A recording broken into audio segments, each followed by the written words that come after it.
Associate sponsor UltraTech cement. Sharad Pawar आजपासून 3 दिवसाच्या बारामती लोकसभा मतदारसंघाच्या दौऱ्यावरती आहेत आणि आज सकाळपासून त्यांना भेटण्यासाठी गोविंद बाग या निवासस्थानी नागरिकांनी मोठी गर्दी जी आहे ती केलेली पाहायला मिळते। पण यातच बारामती विधानसभा मतदारसंघ, बारामती शहर असेल किंवा बारामती तालुका असेल, या दोन्ही ठिकाणून काही नागरिक शरद पवारांच्या खास भेटीसाठी आली आहेत आणि त्यांनी जी मागणी केली ती मागणी अत्यंत महत्त्वाची आहे। युगेंद्र पवार यांना बारामती विधानसभा मतदारसंघातून राष्ट्रवादी काँग्रेस पक्ष शरदचंद्र पवार गटाकडून आमदारकीची उमेदवारी देण्यात यावी या मागणीचं एक पत्र घेऊन सगळे शरद पवारांना भेटण्यासाठी आलेले आहेत। सर, काय मागणी करताय? शरद पवारांची भेट घेण्यासाठी तुम्ही गोविंद बागेत आला? आम्ही सर्वजण बारामती ग्रामीण आणि बारामती शहरातील सर्वजण आम्ही कार्यकर्ते, मित्र, आदरणीय युगेंद्र दादा पवार यांच्यावरती प्रेम करणारे आणि आत्ता लोकसभेला आम्ही पाहिले की पायाला भिंगरी लावून सकाळ संध्याकाळ जे युगेंद्र दादांनी सुप्रियाताईंना निवडून आणण्यासाठी प्रयत्न केले, सुरुवातीच्या काळामध्ये कार्यकर्ते सुद्धा बाहेर पडत नव्हते। अशा कठीण परिस्थितीमध्ये युगेंद्र दादांनी पक्षाला ताकद दिली आणि ताईंचं काम अहोरात्र झुटून त्यांनी। हाँ शुक्ला जी, भिजवाना सिर्फ अल्ट्राटेक ही। मान गया बेटा, पर अल्ट्राटेक ही क्यों? आप ही ने तो कहा था कि घर जिंदगी में सिर्फ एक ही बार बनता है। घर एक, मौका एक, इसलिए सीमेंट भी देश का number 1। UltraTech, India's number 1 cement. जे काम केले ते काम आज बारामतीकरांनी पाहिलेले जवळून। आणि आज दुष्काळाची परिस्थिती जी आपल्या मागच्या 2 महिन्यापासून होती, त्यावेळी युगेंद्र दादा आणि आदरणीय शर्मिला वहिनी साहेब यांनी जे तहानलेला जो भाग आमचा म्हणतो आपण सुपे पारगणा, तिथं पाण्याची फार टंचाई, त्या ठिकाणी त्यांनी लोकांना पाणी दिलं। आणि आज आम्ही पाहतो की एवढ्यात 2-3 महिन्यामध्ये जसे युगेंद्र दादा आमच्या परिसरात ॲक्टिव्ह झालेले आहेत। पूर्वीपासून ते काम करतात, पण आता ताईंच्या निमित्ताने प्रचाराचा ते खूप ॲक्टिव्ह झाले। तर दर मंगळवारी बारामती शहरामध्ये सामान्य नागरिकांच्या गाठीभेटी घेणे, त्यांच्या समस्या सोडवणे, कुठे ॲडमिशन्स असतील, कोणाच्या नोकरीचं असेल, म्हणजे साध्या साध्या गोष्टी, रस्ते, पाणी, ह्या सगळ्या गोष्टींवरती सामान्य नागरिकांची भेट घेणे, त्यांच्या समस्या ह्यांचं निवारण करणे, असं काम युगेंद्र दादांतर्फे केलं जातं। आणि जनमानसातून मागणी आहे आता की अशा काम करणाऱ्या नेत्याला तरुण तडफदार नेतृत्व जे जनसामान्यामध्ये मिसळ। मागणी काय शरद पवारांकडे? आम्ही आता हे सगळं काम पाहून आम्ही साहेबांना विनंती करायला आलोय की बारामती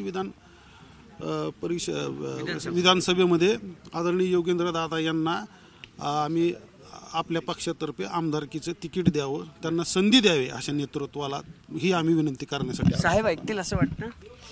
आम्ही सर्व युवा वर्ग तर प्रयत्न करणार आहोत, साहेबांनी ऐकावं असं आमची विनंती आहे, त्यासाठी आम्ही इथं आलेलो आहे। काय नेमकी मागणी करणार आता साहेबांकडे? दादांनी कोणतीही अपेक्षा न ठेवता आज जे निपक्षपाती काम करत होते गेले 5-6 वर्ष, ते काम आता त्यांनी सुप्रियाताईंच्या माध्यमातून लोकसभेसाठी देखील तेवढ्याच प्रामाणिकपणाने केलं। तर इतर तालुक्यातील कोणत्या तरी नवीन व्यक्तीला संधी मिळणारच आहे, तर ती संधी आमच्या युवकांच्या नेतृत्वाला का मिळाली नाही पाहिजे, म्हणून आम्ही सर्व युवक तालुका असेल, शहर असेल, या माध्यमातून आदरणीय साहेबांना एक विनंती वजा भेटण्यासाठी इथं आलेलो आहे। आणि आम्हाला 100% खात्री, बारामतीकरांच्या ज्या काही आजपर्यंतच्या मागण्या आलेल्या आहेत की ज्या सामाजिक मदतीच्या असतील की काय असतील, त्यातलीच एक ही मागणी म्हणून साहेब आमच्याकडे 100% विश्वासाने लक्ष देतील। पण बारामती विधानसभा मतदारसंघ अजित पवारांकडे, म्हणजे परत विधानसभेत पवार वर्सेस पवार हवा जो लढा आहे तो बघायला मिळेल? 100% मिळेल। पवार वर्सेस पवार पुन्हा बघायला मिळेल युगेंद्र पवारांना उमेदवारी दिल्यानंतर? तसं सांगता येत नाही ना। दादांनी जाहीर केले ना त्यावेळेस की मी खासदार केला, जर तुम्ही मिठाचा खडा टाकला तर मी आमदार केला विचार करेन। म्हणजे पवार विरुद्ध पवार होईल असं सांगतो, म्हणजे दादा लढणार नाहीत असं वाटतं? असं दादांनी स्वतःने सांगितले, पण आता काय सांगता नाही। दादा शब्दाला पक्का तेवढा शब्द पाळावा दादांनी। बरं, युगेंद्र पवारांना जर उमेदवारी दिली तर पवार वर्सेस पवार हवाद होणार नाही, तुम्ही असं म्हणताय, असं का वाटतं तुम्हाला? आता बघा, आम्ही मागायला आलोय साहेबांना की त्या ठिकाणी कोणाला तर द्यावंच लागणार आहे शेवट, म्हणून युगेंद्र म्हणून आमचं म्हणणं काय की कॅपेबल व्यक्ती, पुढे कॅपेबल व्यक्ती। काय म्हणत होता तू? दादा वर्सेस दादांचा शब्द हा दादा बोलतात, माझा शब्द म्हणजे पक्का आहे, तर दादांनी त्यांचा शब्द पाळावा। दादा बोलले होते तर खासदारकीच्या आम्हाला निवडून दिलं नाही सुनित्रा वहिनींना, तर मी आमदारकीला फॉर्म भरणार नाही, हा शब्द दादांनी पाळावा। बारामतीकर असं सांगतायत की अजित पवार असं म्हणाले होते की सुनेत्रा पवारांचा जर बारामती लोकसभा मतदारसंघात पराभव झाला तर मी आमदारकी लढणार नाही. आता या सगळ्या पार्श्वभूमीवर शरद पवारांकडे त्यांच्या पक्षाचं तिकीट बारामती विधानसभा मतदारसंघासाठी युगेंद्र पवारांना द्यावं ही मागणी घेऊन सगळे बारामती विधानसभा मतदारसंघातून नागरिक जे आहेत ते भेटायला आलेले पाहायला मिळत आहेत. कॅमेरापासून तुषार नानावरेसह अभिजित पोते, TV9 Marathi, Baramati. Associate sponsor UltraTech cement.